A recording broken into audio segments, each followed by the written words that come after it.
반갑습니다. 어반입니다. 오늘 이야기는 결혼 전 동거 꼭 해봐야 될까라는 주제로 이야기를 하려고 하는데, 제가 이게 자주 보는 유튜버 중에 쌉텐더라고 있지. 이 쌉텐더 형이 결혼 전 동거에 대한 이야기를 올렸더라고. 그래서 저도 결혼 전 동거에 대해서 이런저런 이야기를 몇 번 한 적이 있는데, 사람마다 생각은 다르잖아, 그제? 그러니까 이 쌉텐더 형이 뭐라고 했을까 궁금해서 봤는데, 결론부터 얘기하자면 나는 반대 일본말로 한타인가?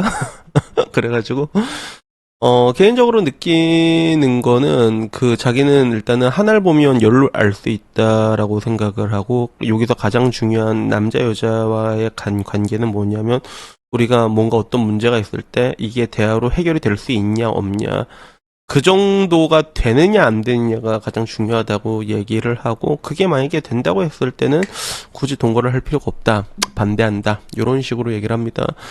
물론 이제 거기에 대해서 아니 셉템다 형, 그거는 같이 살아보는 거랑 다르다고요, 이렇게 얘기하는 사람이 있을 거란 걸 아는데, 근데 자기는 침대에 과자 부스러기를 흘리는데, 침대 야 되게 죗같네 그거. 아니, 보니까 과자 좀 좋아하는 것 같긴 하더라고. 과자 맨날 뽀사락뽀사락 떼고 먹으면서 이제 방송을 하긴 하시거든. 근데 죽 같은 습관이 자기가 4년 만에 부활했다는 거야. 그래서 결론은 감추려고 하면 감출 수가 있다 라고 얘기를 하는 것 같아. 그래가지고 결론적으로 이제 이게 우리가 맞춰나갈 수 있냐 안 되냐, 그런 인성이 되냐 안 되냐, 그리고 이런 것들이 중요하다 얘기하고, 그리고 여기에는 또 그런 부모를 좀 이렇게 잘 관찰해야 된다, 요런 이제 가정의 중요성에 대해서 얘기를 하거든. 그래서 개인적으로 사펜드 형이 일단 반대하는 가장 큰 이유 중에 하나는, 근데 그것보다는 신혼이 사라진다는 단점에 대해서 또 크게 얘기를 하더라고.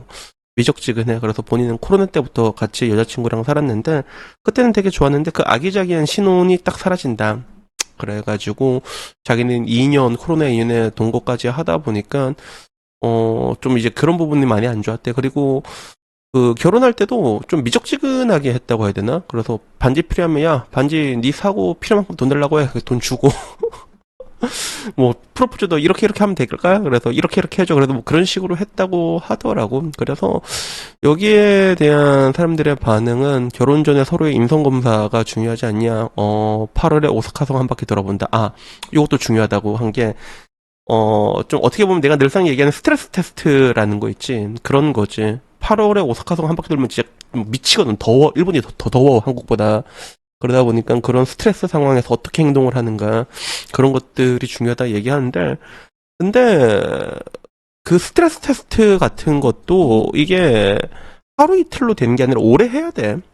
처음에는 잘 숨긴다니까, 그런 게. 그러다가 오래되면 이제 본성이 나오거든. 그래서 기본적으로 저는 항상 얘기하는 게, 연애나 이런 것들은 그런 연극이 끝나고 난 다음에, 도파민이 빠지고 난 다음에 시작된 거라고 얘기를 많이 하잖아.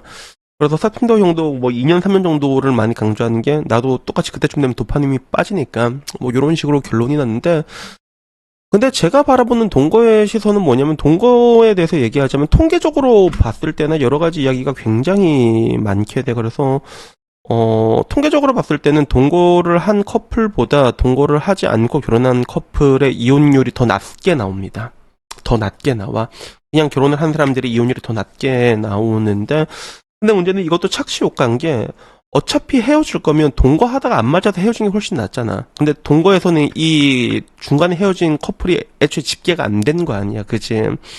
그래서 이런 것들, 중간에 깨지는 것들이 결혼을 안 했을 때 오히려 더 긍정적인 부분을 생각을 했을 때는 동거가 더 나은 부분들도 있고, 각자의 장단점이 있는 것 같아. 근데 하나 확실한 거는, 이러나 저러나 이렇게 우리가 만난 기간이 길어지잖아. 그럴수록 이혼율은 무조건 낮아지게 돼 있다는 거지. 그래서 그런 것들이 방금 전 말했던 그런 스트레스 테스트나 이런 것들이 다 포함이 돼 있는 건데, 근데 이게 진짜 그런 거 다 해도 모르는 사람은 모르더라. 근데 진짜 몰랐다는 얘기가 진짜 많이 나거든. 이혼하고 나면 그런 사람인지 몰랐어요. 근데 연애를 오래 했는데도 몰랐다라고 말하는 사람들이 굉장히 많아. 그래가지고 저도 그 사람을 보는 눈을 기른다고 했을 때 그게 한계가 있다고 내가 얘기를 하잖아. 진짜 개패급 같은 여자는 바로 걸러져, 그게.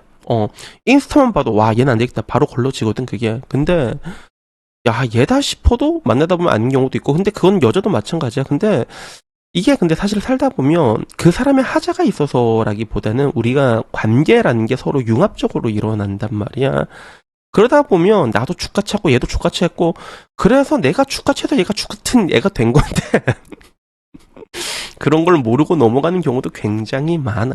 굉장히 많아. 근데 하나 확실한 거는 나는 동거에 대한 내 관점은 뭐냐 하면 젊을 때는 하라고 얘기하고 싶어. 젊을 때는. 나도 동거를 해봤어. 20살 때 대학교 다닐 때 했거든. 그래가지고 그때 재밌었지. 그때 동거를 해서 서구권 같은 경우는 근데 사실 문화도 다른 게 우리처럼 뭐 동거를 해야지 뭐 이렇게 동거할까 하는 게 아니라 그쪽은 자연스럽게 할 수밖에 없어. 그쪽은 월세가 살인적입니다. 서구권은 기본적으로 거의 다 그래. 그냥 기본적으로 만나면 합칠 수밖에 없는 그런 환경이거든. 근데 나는 젊을 때는 하라고 얘기하고 싶은데 근데 나이 들면 굳이 동거를 하라고 얘기하고 싶진 않아. 나이가 들면 헤어지기도 쉽지가 않아. 그리고 한국에서는 여자가 또 이제 여자가 한을 품잖아. 무섭다. 특히나 나이가 먹으면 먹을수록 그 동거하다가 헤어지기가 쉽지가 않습니다. 야, 내가 너랑 같이 살아줬는데 이 갓새끼야. 이게 그리고 사람을 파악하는 관점에서는 그리고 네 집 있고 내 집이 있으면 기본적으로 얘네 집에서 자고 우리 집에서 자고 반동거가 이루어져. 어느 정도 이 사람의 생활 습관에 대해서 알 수 있거든. 근데 결론적으로 여기서 내가 가장 중요하게 말하고 싶은 거는 생활 습관에서 방금 전 사템더 형이 말한 것처럼 타협이 되냐 안 되냐도 중요한 건데 가장 중요한 거는 극단적이냐 아니냐가 굉장히 중요한 것 같아. 본인이 그걸 인지를 해야 돼. 그래서 예를 들어 종교 같은 경우도 사실 별 문제 없어. 종교 자유라는 게 존재하잖아. 근데 한쪽이 독실하면 문제가 생기거든. 그게 특히 기독교.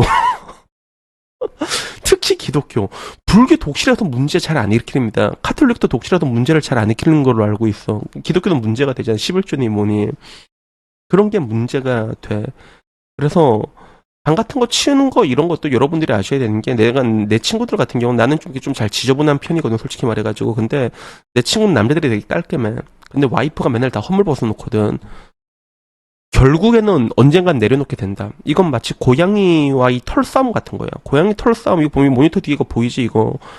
결국에는 포기하게 돼 있거든. 결국에는 지게 돼 있어. 그러니까 역치가 있으면 기본적으로 타협이 된다고 대화가 된다고 해도 결국에는 이 사람의 습성을 용인한 쪽으로 갈 수밖에 없단 말이야. 근데 극단적인 사람은 이걸 못 받아들여. 굉장히 큰 싸움으로 번지게 되거든. 그래서 나 같은 경우는 이게 얘기한 게 나는 내 옛날 여자친구는 사컨대 형처럼 과자부스러기를 침대 흘리는 이 정도까지는 아니었는데 그 홀스를 되게 좋아했거든. 홀스를 까갖고 침대 밑에 베개 밑에 놔둬. 그거를 왜 이게 놔두지? 난 근데 나보다 좀 깨끗한 애 되게 깔끔한 애랑 살니까 난 너무 힘들었거든. 그게. 근데 차라리 나보다 더러우니까 더 편하더라. 난 그게. 자기야 이거 왜 놨어? 그러면 오빠 미안해 이러는데 나는 이게 세 번째 얘기하고 얘는 원래 이런 애구나. 그러니까 자기야 내가 화내려고 하는 게 아니라 왜 그러냐 그냥 물어보는 거니까 오빠 나는 사실 홀수 여기 있다. 홀수가 이만큼 쌓이면 난 그때 버려 이러는 거야. 그래? 그래 그럼 그렇게 해라. 저는 기본적으로 사람은 안 변한다고 생각을 하는 주의거든. 그래서 그런 식으로 포용력이 있는 사람들끼리 만나는 것도 되게 중요한데 근데 여기서 가장 중요한 게 가장 무서운 게 극단적인 사람은 자기가 극단적인 걸 안단 말이야. 그리고 그 성향을 보통 숨겨. 그게 가장 큰 문제가 돼. 그러니까 알아내기가 힘든 거야. 스타펜더 형도 자기가 이게 그 과자포스러기가 문제가 될 거라고 알았단 말이야. 그러니까 4년 동안 숨긴 거 아니야. 맞잖아. 그게 그러니까 때로는 굉장히 큰 문제가 될 수 있는데 숨기는 건 되게 숨기는 거지. 그래서 저 같은 경우도 이제 내가 좀 극단적인 성향이 난 내가 뭐가 극단적인지 안단 말이야. 그게 뭐냐면 저는 항상 말하는 게 인싸 아싸를 다 가지고 있다고 말을 하잖아. 그래서 코로나 격리 때도 보통 2주일 정도 그때 격리를 했던 걸로 기억하는데 보통 2주일 격리되면 사람들이 되게 내 주변 친구들 보면 미치려고 하더라고. 나는 2주일이 딱 좋았거든. 2주일 동안 별로 고통스러운 게 없었어. 물 딱 격리받는 동안에 물 딱 사들고 와가지고 오케이 2주일 동안 땡 해서 2주일 동안 안 나갔거든. 이제 조금 밖에 나가고 싶은데 그게 딱 2주일이 끝나더라고. 그래서 나는 확실히 좀 이렇게 고립성 동물이구나.